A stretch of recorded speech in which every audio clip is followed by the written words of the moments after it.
안녕하세요. 김변의 법하우스 김영신 변호사입니다. 오늘은 실제 사건에서 가장 많이 등장하는 질문 5가지를 중심으로 이혼을 앞두고 배우자가 재산을 숨기거나 처분하는 행동을 했을 때 어떻게 대응해야 하는지를 알려드리겠습니다. 이혼 소송 직전 배우자 명의 계좌에서 거액의 돈이 인출됐습니다. 어떻게 대응해야 하나요? 이건 이혼 사건 초기 단계에서 자주 발견되는 사례입니다. 예를 들어 통장에 8천만 원이 있었는데 이혼 소장을 제출하기 며칠 전에 7천만 원이 현금으로 인출됐다거나 타인 명의 계좌로 송금된 경우죠. 이럴 땐 2가지 대응이 중요합니다. 첫째, 법원에 금융거래 정보 제출 명령을 신청하면 해당 계좌의 상세 내역을 받아볼 수 있습니다. 어느 계좌로 이체됐는지, 누가 돈을 받았는지 파악할 수가 있죠. 둘째, 만약 인출된 금액이 명확한 용처가 없이 사라졌고 가정생활과 무관하게 사용됐다면 그 돈은 법적으로 소멸된 재산이 아니라 은닉된 재산으로 봅니다. 그래서 존재하는 돈으로 봐서 재산분할 대상에 포함시킵니다. 배우자가 100% 지분을 보유한 법인 대출금이 이혼 직전에 갑자기 늘어났습니다. 어떻게 대응하나요? 이건 법인을 이용한 재산분할 회피 시도입니다. 배우자가 자기 명의의 회사에 부채를 몰아넣거나 누군가로부터 거짓 대여금을 받아서 법인의 순재산을 줄이는 방식이죠. 여기서 핵심은 그 부채가 진짜냐 가짜냐입니다. 첫째, 거래 상대가 누구인지를 분석하세요. 부채가 생긴 상대방이 배우자의 부모, 형제, 친구라면 법원은 형식적 부채로 볼 가능성이 높습니다.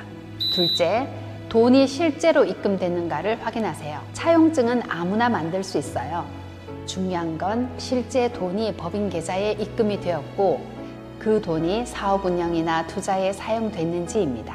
결론적으로 이런 의심스러운 대출이 확인되면 법원은 부채 일부 또는 전부를 인정하지 않고 실질 자산을 기준으로 재산 분할을 명령합니다. 배우자가 퇴직금을 정산받아 몰래 사용했습니다. 저는 전혀 몰랐습니다. 대응할 수 있나요? 네, 가능합니다. 퇴직금은 일단 배우자 명의로 되어 있기 때문에 내 돈이니까 마음대로 써도 된다라고 생각하시는 분들이 많아요.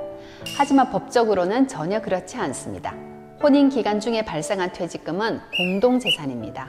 왜냐하면 배우자가 직장에서 일할 수 있었던 건 상대방이 가사노동이나 육아 등을 통해서 그 여건을 만들어줬기 때문이에요. 그런데 만약 퇴직금을 받고 그 돈을 주식 투자에 써버렸다거나 빌려줬다거나 자기 명의의 예금으로 숨겨두었다면 법원은 그 퇴직금을 존재했어야 할 재산으로 추정하고 재산 분할에 포함시킵니다.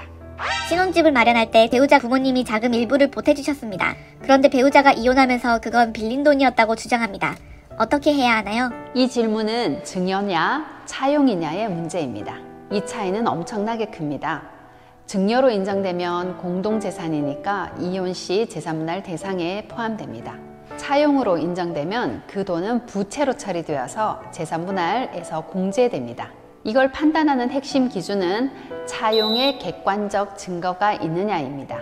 법원은 차용증이 존재하거나 이자 지급 내역이 있거나 송금 당시 계좌에 기재된 메모, 예를 들어서 대여금으로 표시했는지 여부 등을 객관적 증거를 종합적으로 판단합니다. 대체로 혼인 초기 신혼집 구입이라는 상황에서는 법원이 자녀를 돕기 위한 일방적 증여로 해석하는 경우가 많습니다.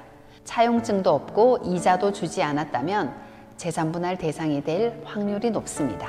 배우자가 자신의 명의 부동산을 담보로 대출을 받고 주식에 투자했다가 손실을 봤습니다. 저는 전혀 몰랐는데 이 손실도 공동 책임인가요? 이건 정말 억울한 상황이죠. 배우자가 단독으로 부동산을 담보로 잡고 대출받아서 주식 투자까지 했는데 결과는 전액 손실. 이럴 때 상대방이 이건 부부 공동 책임이다 라고 주장할 수 있을까요? 결론부터 말하면 그 투자가 공동 합의에 의한 것이 아니었다면 손실도 전적으로 그 배우자의 책임입니다. 이걸 법적으로는 일방적 재산 처분에 따른 손해라고 부르는데요. 재산 분할은 남은 재산을 기준으로 하기 때문에 손실로 인해 줄어든 부분이 상대방 책임이 아니라면 그 책임을 전가할 수 없습니다. 만약 배우자가 이혼 직전에 급하게 대출을 받아서 무리한 투자로 손실을 냈다면 그건 재산분할 대상에서 제외될 수 있습니다. 이혼 소송에서 감정 못지않게 중요한 건 재산의 흐름을 명확하게 파악하는 것입니다. 상대가 고의로 재산을 줄이거나 숨기려는 정황이 있다면 증거를 수집하고 기록을 남기고 전문가와 함께 전략적으로 대응하는 것이 무엇보다 중요합니다. 이 영상이 도움이 되셨다면 좋아요, 구독, 알람 설정 부탁드립니다. 감사합니다.